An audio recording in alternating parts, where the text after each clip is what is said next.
Pendant une grande partie de ma vie, apprendre était une obligation. C'était cette activité associée à l'école, aux examens, aux travaux, avec des délais serrés et à la peur constante de se tromper. Le savoir semblait quelque chose de technique, éloigné, presque toujours imposé de l'extérieur. Je voyais l'étude comme un moyen d'atteindre une fin, un diplôme, un emploi, une promotion, mais jamais comme un plaisir en soi. J'avais l'impression de porter un lourd sac à dos, nécessaire mais fatigant, jusqu'à ce qu'un jour, dans un moment de fatigue mentale, je me demande pourquoi tout cela semblait si vide, et je découvre un simple truc qui a complètement reconfiguré ma relation avec l'apprentissage.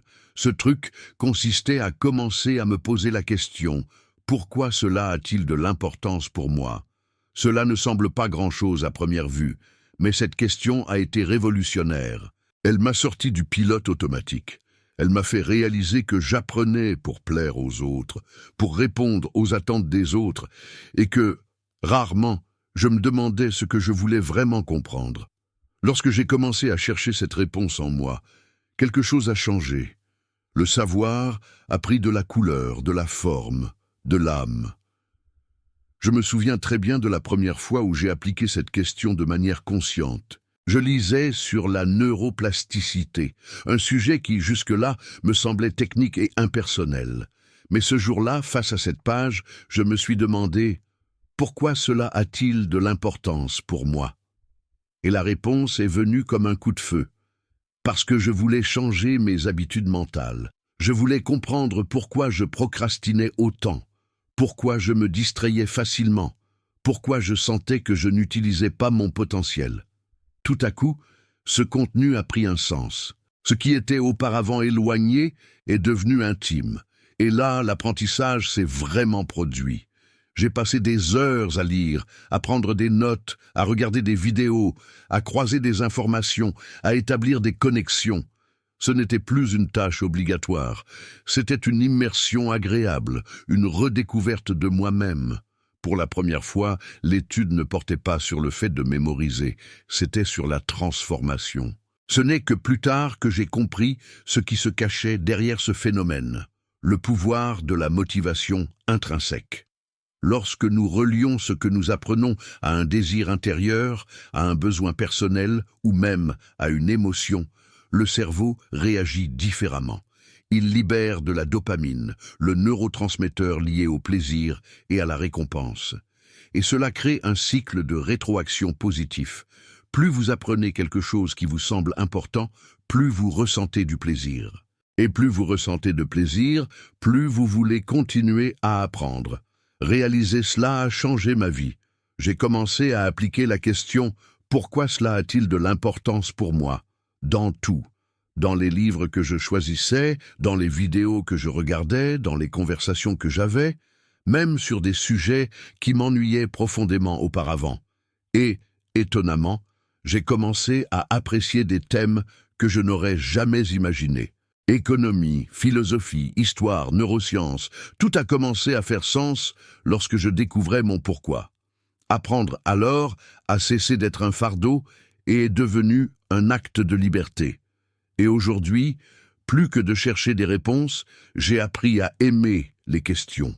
Parce que ce sont elles qui allument l'étincelle, ce sont elles qui nous connectent à quelque chose de plus grand que la simple mémorisation, la possibilité d'évoluer de l'intérieur. Ce petit truc si simple m'a enseigné quelque chose de profond.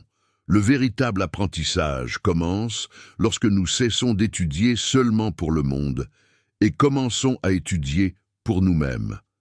Mais cela n'a pas arrêté là. Avec le temps, cette simple question « pourquoi cela a-t-il de l'importance pour moi ?» a commencé à s'infiltrer dans tous les domaines de ma vie.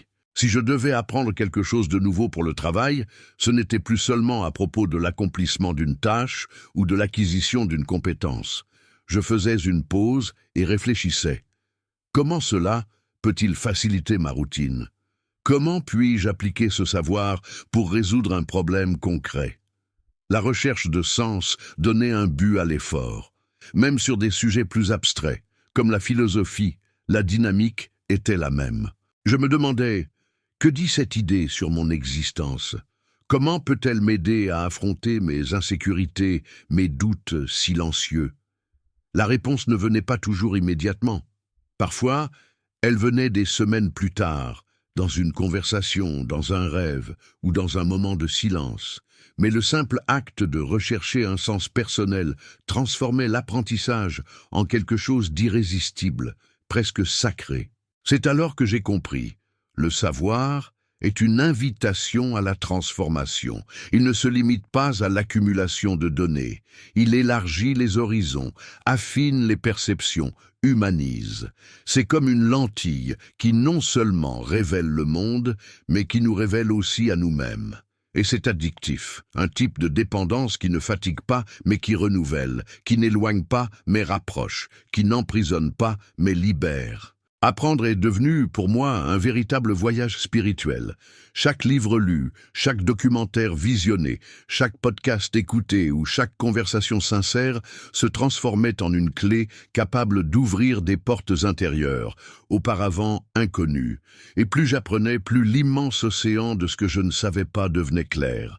L'ignorance, qui auparavant me gênait, est devenue une source de curiosité, un champ fertile de possibilités. Bien sûr, tout n'est pas facile. Apprendre vraiment exige une humilité radicale. C'est reconnaître que nos certitudes sont souvent illusoires. Que changer d'avis n'est pas un signe de faiblesse, mais de croissance. Que le véritable savoir est toujours inachevé. Mais paradoxalement, même cela est devenu une partie du plaisir, l'extase de déconstruire de vieilles idées et de les reconstruire avec plus de sagesse. Et cette petite pratique mentale, cette question apparemment naïve, m'a également protégé d'un des plus grands maux de l'ère numérique, l'excès. Nous sommes entourés de stimuli, de données, d'opinions, de notifications constantes. Il est facile de devenir des collectionneurs d'informations déconnectées, des accumulateurs de superficialité. Mais en me demandant « Pourquoi cela a-t-il de l'importance pour moi ?» Je filtre, je choisis. Je creuse. L'apprentissage cesse d'être dispersé et devient intégré. Il cesse d'être une simple consommation et se transforme en une véritable croissance. Au final, j'ai appris que apprendre est, avant tout, un acte d'amour envers soi-même, envers l'autre, envers la vie. Aujourd'hui, je peux affirmer avec sérénité et passion, je suis accro au savoir. Mais pas par vanité intellectuelle, ni par désir d'accumuler des titres, d'impressionner les autres ou de me sentir supérieur. Rien de tout cela.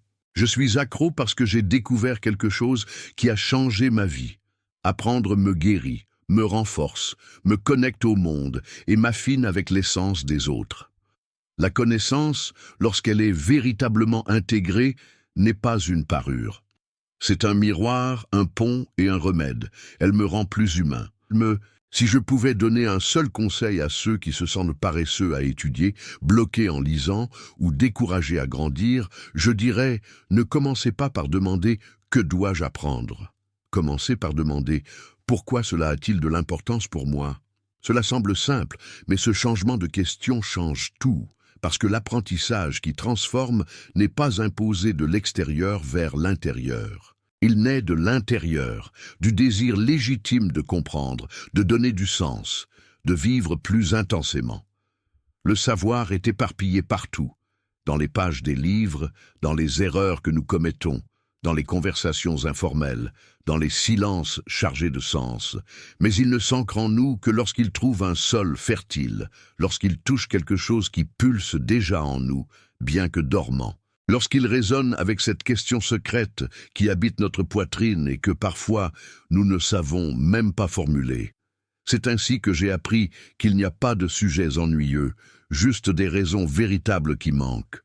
La physique prend couleur lorsque nous voulons comprendre l'univers qui nous entoure. L'histoire cesse d'être des dates mortes et se transforme en un miroir qui reflète les douleurs et les victoires de l'humanité. Les mathématiques deviennent de la poésie lorsque nous recherchons les motifs cachés qui dessinent la beauté du chaos.